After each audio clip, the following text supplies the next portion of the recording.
गुरु शिष्यनी परंपराएं, गुरु शिष्य के जो नाते रिश्ते होते हैं, और गुरु शिष्य का क्या कार्य होता है, क्या गुरु का कर्तव्य बनता है और क्या शिष्य का कर्तव्य बनता है, इस दिशा की ओर चलते हैं। तो जीवन में सत्संग का एक उद्देश्य होता है कि गंगा जी होते ना, गंगा जी, पानी का तालाब है कि गंगा जी है कि कोई नदी है, कोई भी सरोवर है पानी का, उस सरोवर के किनारे बहुत सारे लोग जाते हैं, पर जिसको जितना पीना है उतना ही पीते हैं।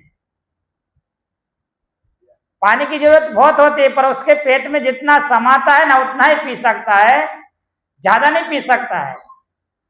और उसके पास में जितना पात्र है उतना वो भर सकता है, ज्यादा यूज नहीं कर सकता। उसके घर में 100 लीटर पानी की जरूरत है, उसके पास पात्र 5 लीटर का है, बर्तन 5 लीटर का, तो 5 लीटर भराएगा और 1 गिलास 2 गिलास पी सकता है। सरोवर में बहुत पानी है पर ले नहीं सकता है, उसकी कक्षा नहीं।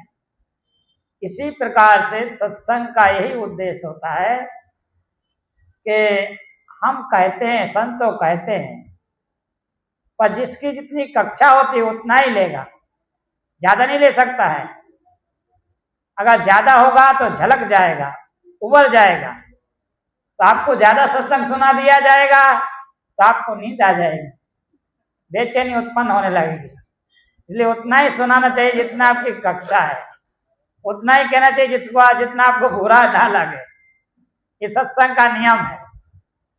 मेडिकल में बहुत सारी दवाइयां हैं, बहुत सस्ती सस्ती हैं, बहुत अच्छी हैं, पैकिंग भी अच्छा, सब कुछ अच्छा है, पर अपन को बीमारी नहीं तो अपने क्या काम की वो दवा। अपन को बीमारी हो और वो दवा नहीं मिलती हो, मेडिकल बहुत बड़ा हो, तो अपन तो कहेंगे मेडिकल में कुछ है ही नहीं, क्योंकि हमारी इच्छा पूर्ण नहीं हुई ना। इसलिए सत्संग का ये नियम होता है।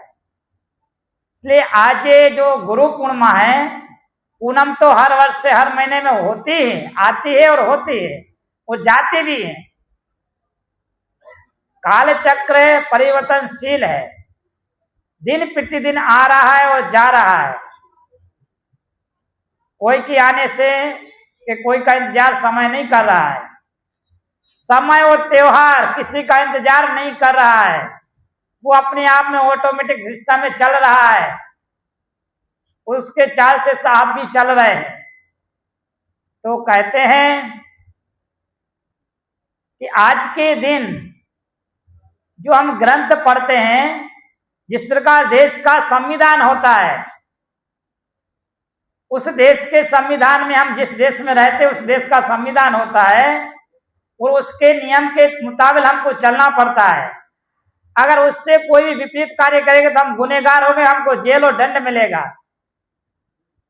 इसी प्रकार से धर्म का एक संविधान है। वो संविधान में क्या आता है कि सबसे प्रथम 4 वेद हैं, वो हमारे संविधान के मूल पाए हैं। उनके ऊपर गीता जी हैं, जो पूरा संसार जानता है कि स्वयं नारायण के मुखारविंद की वाणी है और अटल सत्य है। फिर 18 पुराण आते हैं, 6 शास्त्र आते हैं, उपनिषद आते हैं और रामायण आती है, और बहुत सारे सिद्ध महापुरुषों के उनके कविताएं और काव्य और उपदेश भी आते हैं।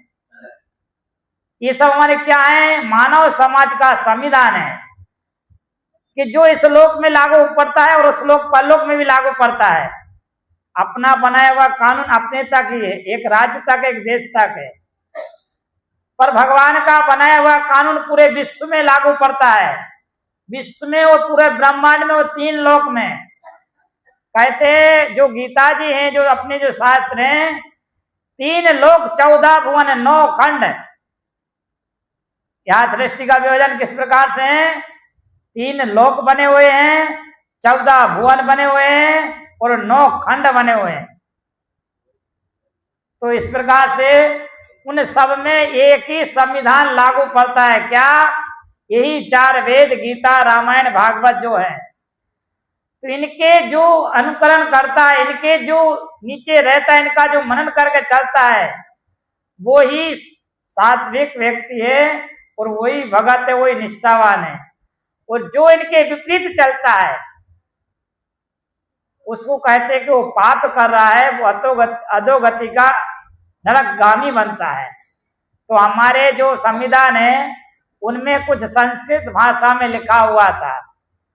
उन संस्कृत भाषा को अपने को समझने में, जो आप समझ सको, इसी प्रकार से उसको परिवर्तन किया और चेंजेस किया, ट्रांसलेशन किया कि आप समझ सको। उसने किया था वेद व्यास। कवि बहुत हुए, आदि कवि वाल्मीकि कहे, और भी बहुत कवि हुए, पर जो जिससे हमारा जीवन सुधरा ना, वो वेद व्यास जी ने किया। इसलिए आज के दिन व्यास पूर्णिमा भी कहा जाता है।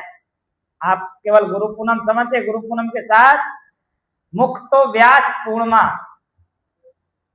फिर जिसने उसको ग्रहण किया तो क्या होगा, गुरु जी ने उसको शिष्य को पूर्ण कर दिया, तो क्या होगा, गुरु पूर्णिमा।